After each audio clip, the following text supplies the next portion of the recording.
Hey guys, it's Dayelle. Thanks for checking out my channel. I just want to take a brief second out to point out this tea that I have. This month I'm doing something a little different. October is Breast Cancer Awareness Month. Now through October 31st, 20% of all proceeds from the You're Too Pretty tea will be donated to the Susan G. Komen Foundation. That's right, 20% of all proceeds from this t-shirt will be donated in hopes of helping to find a cure for breast cancer. Get a tea, show your support. Get them for any survivors you know. They're great to work out in, so wear them to the breast cancer walk that's coming up. I know if you're in NYC, it's coming up pretty soon. As an act of solidarity to show our sisters battling breast cancer that they're not alone in this. So I'll leave the link in the description box down below, but of course, you know, check it out, get you a tea. So in today's video, I just want to touch on some of the reasons why I actually started my own YouTube channel, and in the hopes that maybe someone who's thinking about starting a YouTube channel, someone who's thinking about publishing a book or just pursuing their dreams, this may come right on time, you know, give you some insight into the world that you're trying to break into. So if that interests you, stick around. One of the main reasons why I started a YouTube channel was for author visibility.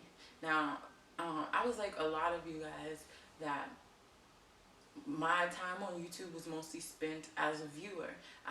There are plenty of channels and people that I love and I'm subscribed to on YouTube, and for years that was the dynamic of my use. I only went to see other content and I wasn't really producing content. There was a point in my life where I really had to decide, you know, if I was going to keep suffering at a 9 to 5 or take a second and invest in myself, really plan out what I want to do and give it my all.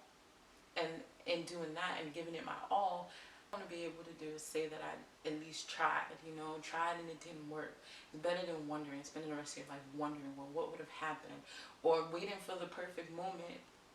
Newsflash, there's never a perfect moment. If I still waited for when I was ready or for when I thought I had all the resources necessary to bring my dreams to life, I wouldn't be started now. And I'm in the early stages of, you know, putting in the legwork and really grinding and trying to build my brand.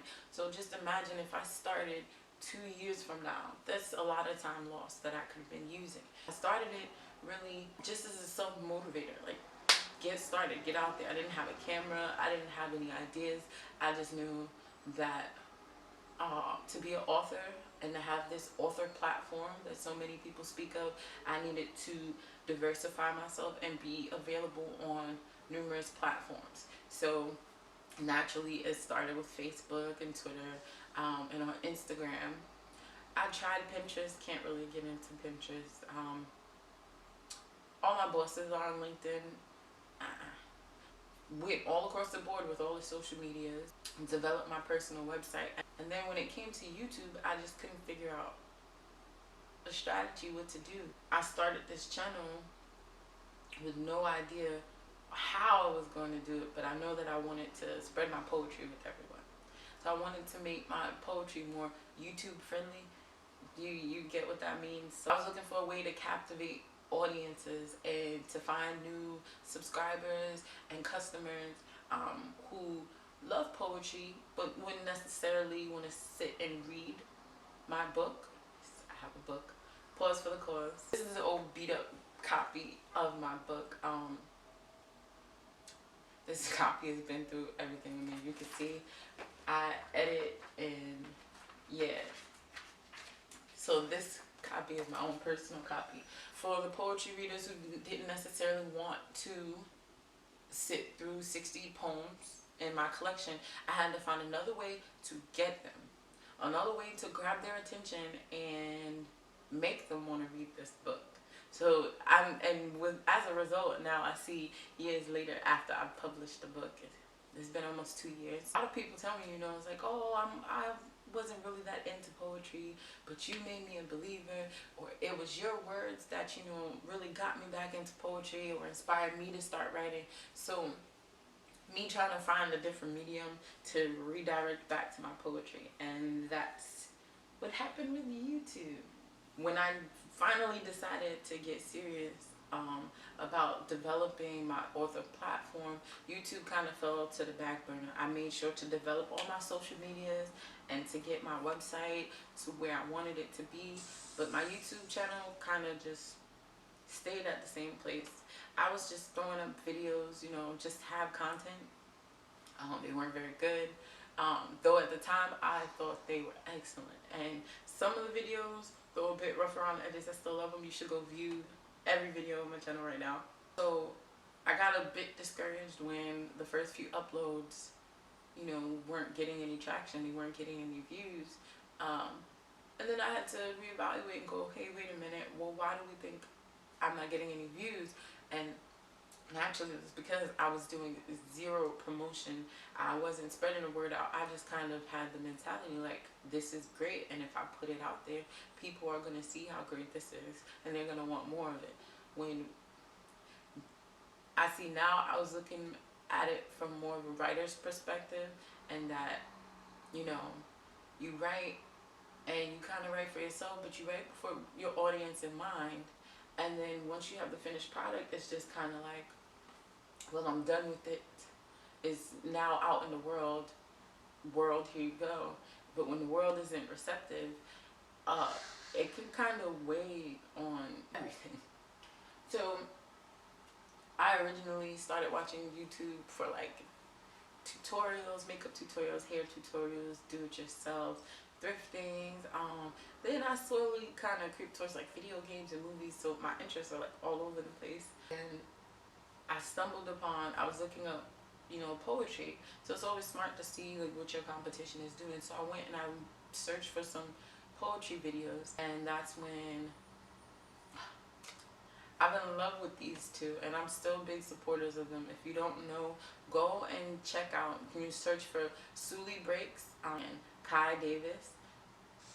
So when I searched and I found those two, they're two dope poets. Watching them, I instantly began to compare myself to them.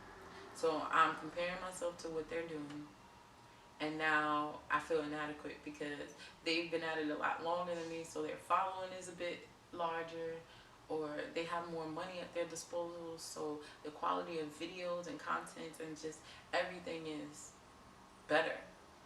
So instead of having a positive effect on me, making me really want to dive into developing my channel, it kind of you know, deterred me a bit. And it's like, well, until I can have it at that quality, it doesn't even make sense because I can't compete. Never realizing that quality is important, but so is content. And you can have the greatest visual aids and pristine audio, but then if you're not talking about anything, nobody really cares. So I had to kind of, you know, talk myself up again.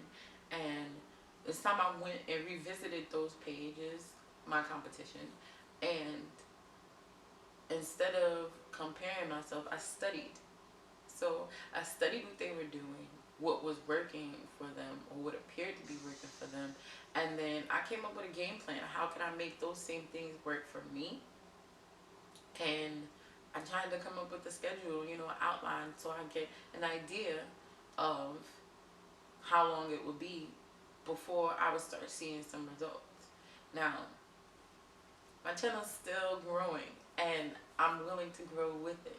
But from watching those and taking the initiative to create new content and to switch it up a bit on my channel, I've definitely seen the difference. You guys are some supportive folks, like with me from the start to the very end. So when I'm at the top, you can say that you were there for it all, that you witnessed the entire journey, or you were on the bandwagon before it became a bandwagon. You know what I mean? Like something weird is happening with me where poetry is the passion.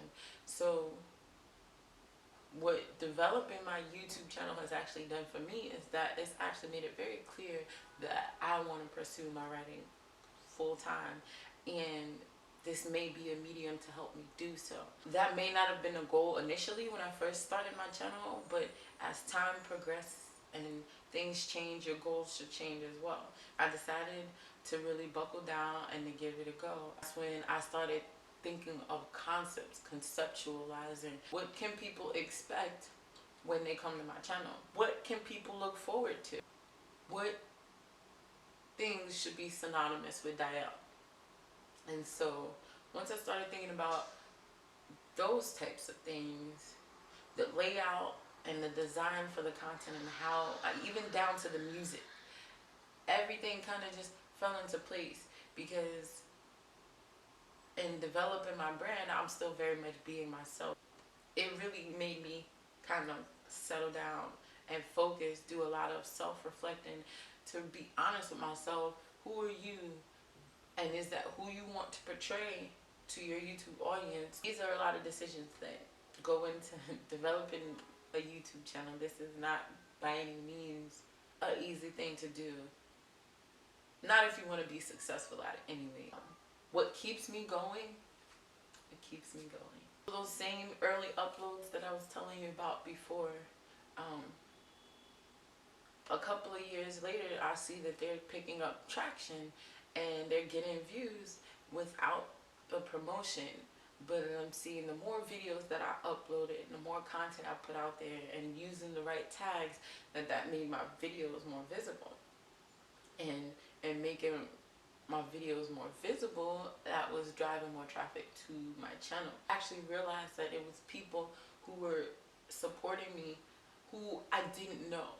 And I think that's the biggest thing, like the biggest pusher, is to have support. I don't want to say to have support of total strangers. You kind of take the support of your friends and family for granted, and that you assume that your friends and family are going to always support you.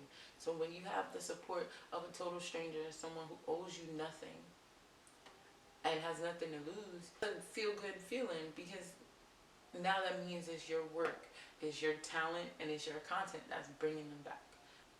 And so once I saw the views on some of the old videos, and it's funny because I stopped thinking, and I was like, really, for that poem? I love every poem that I write, but I do have my favorites, and I take my time on certain pieces so that when they're put out there, I kind of feel like certain pieces hold more weight than other pieces. And so when it's just something that I wrote on the fly, just, to keep my pencil sharp, I don't know if that's an actual saying, but just to stay on top of my craft. It's just something that I wrote together. Quick video of me reading, but people were responding. They were responsive to it. So it just goes to show you that you never really know, that you could think you have all the answers and have everything set up. But so my advice to anyone wanting to start a YouTube channel is, one, it's already started. If you have an account with YouTube and you watching this video, you already have a channel. You just need to decide on the direction you want to go. And once you decide that, stay true to that. I'm going to come to your channel and say, oh, this isn't what you promised me. And then, so the chances of you bringing me back in the future, they kind of shrink. So just have a clear and decisive idea of what message you want to send and how you're going to choose to send it. Identify your target audience, definitely. So figure out who you're speaking to, and once you figure out who you're speaking to, that makes everything easier. So basically, have all the options there for your viewers. Everybody has to start somewhere, and I know that we all want to put out quality content, but you have to start somewhere. So it's better to get some content out there than none. Work through and build through. Your true audience will appreciate being able to see your growth. From when you first started your channel, maybe you didn't have the best equipment, to when you're 1 million subscribers in and you have a whole production team behind you. Just focus on the message and what you're trying to say to people, and I think we'll be a bit more forgiving if the visuals or the audio isn't perfect. So just be realistic. It's not easy. It's gonna take a lot of time and a lot of energy and a lot of effort. There's gonna be times where you feel like quitting and giving up. There's gonna be lots of people trying to tell you that you can't do something. And you just have to push forward. So at the end of the day, you're doing this for you.